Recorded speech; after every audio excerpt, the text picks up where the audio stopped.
அனைவருக்கும் இனிய மாலை வணக்கம். 4/12/2024 மாலை 4:30 மணி நிலவர வானிலை அமைப்பு. நம்ம காலையில் அறிக்கையில் அறிவித்தபடியே பார்த்திங்கன்னா, இன்றைக்கு அந்த கிழக்கு காற்று மற்றும் வடகிழக்கு புறமாக வரும் அந்த குளிர்காற்று வடகுளிர் அலை கடல் இறங்கி வருவதால் இன்றைக்கு பெரும்பாலும் ஒரு வறண்ட வானிலையாகவும் மற்றும் ஒரு சில இடங்களில் லேசானது முதல் மிதமான மழைக்கு வாய்ப்பு அப்படின்றத நம்ம ஆல்ரெடி சொல்லியிருந்த மாவட்டத்தின், அதாவது தமிழகத்தில் அநேக இடங்கள் அப்படிங்கிற மாதிரி. அதுபோலவே காலையில் பார்த்திங்கன்னா வட மாவட்டங்களில் ஒரு மேகமூட்டத்தோடும் சில பகுதிகளில் அப்படிங்கிற மாதிரி உள்ள கண்டிப்பாக ஒரு சில தூறல் துளி அப்படின்ற மாதிரி இருந்த நிலையில் மதியத்திற்கு பிறகாக காஞ்சிபுரம் உள்ளிட்ட பகுதிகளில் ஒரு சில இடங்களில் மழைப்பொழிவு கண்டிப்பாக ஒரு மிதமான மழைப்பொழிவாகவும், அதே போல் திருவண்ணாமலை மாவட்டத்தின் தற்பொழுது இந்த அறிக்கை பதிவு பண்ணும் ஒரு சில மணி துளிகளுக்கு முன்பாக அப்படின்னு பார்த்திங்கன்னா, இந்த சேத்துப்பட்டு, ஆலுவார்பேட்டை மற்றும் அந்த செஞ்சி பகுதிகள், வந்தவாசி சில இடங்களில் மிதமான மழைப்பொழிவு அப்படின்ற மாதிரி ஒரு திருவண்ணாமலை மாவட்டங்கள், விழுப்புரம் மாவட்டம் இந்த இடைப்பட்ட பகுதிகள் அப்படிங்கிற மாதிரி மழைப்பொழிவு கொடுக்க வாய்ப்பு தெரிகிறது.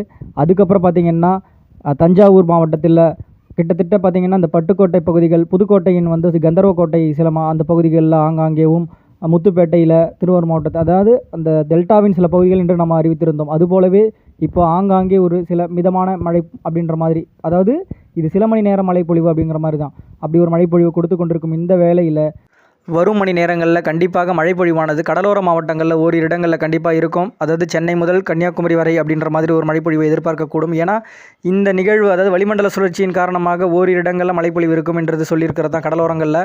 அப்படிப்பட்ட அதாவது எதிர்பார்க்கக்கூடிய நிலையில் இந்த வாய்ப்புன்றது பார்த்திங்கன்னா தென்முனை மாவட்டங்களுக்கு காலையில் இல்லைன்ற நம்ம சொல்லியிருந்தோம்.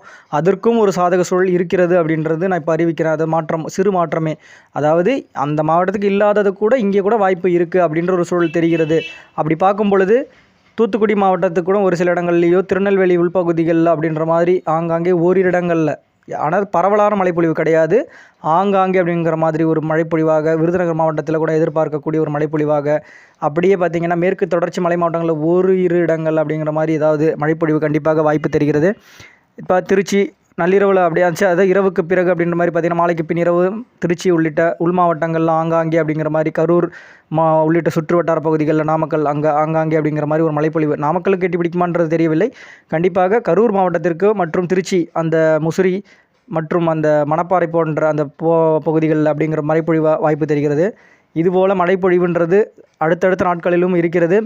அதாவது இந்த நிகழ்வு அரபிக்கடலின் இருப்பு, அதாவது தற்பொழுது இருக்கின்ற ஃபேஞ்சல் செயலிழந்த அமைப்பு சோமாலியா கடற்கரை, அதாவது ஓமன் ஏமன் வளைகுடா வரை போய் செல்கிற மாதிரி முற்பட்டு சோமாலியா கடற்கரைக்கு அப்படின்ற மாதிரி அங்கேயே செயலிழக்கக்கூடிய ஒரு தன்மையில் இருக்கிறதால அது தீவிரமாக இருக்கிறது இப்பொழுதுக்கு. அதன் இருப்பினால் பார்த்திங்கன்னா இந்த அமைப்பு அதாவது சுமத்ரா தீவு அருகே இருக்க அமைப்பு தென் கடலோரங்கள் வரைக்கும், அதாவது தெற்கு இலங்கைக்கும் மற்றும் குமரிக்கடல் பகுதியில் அமைவை பெற்று ஒரு மழைப்பொழிவு மிதமானது முதல் சற்று கனமழை அப்படின்ற மாதிரி ஒரு சில இடங்களில் கொடுக்கக்கூடிய ஒரு வாய்ப்பும், அதன் பிறகு அடுத்தடுத்த நகர்வு சிஸ்டங்கள் பிலிப்பைன்ஸ் கரை கடந்து வருகிறது. அது வலுவான நிகழ்வாக, அது தாழ்வு மண்டலமாகவோ அல்லது புயலாகவோ, புயல் என்று சொல்லும்பொழுது அச்சம் கொள்ள தேவையில்லை. நிறைய மழைப்பொழிவு இருக்கிறது. வானிலையோடு இணைந்தே இருங்கள். நன்றி, வணக்கம்.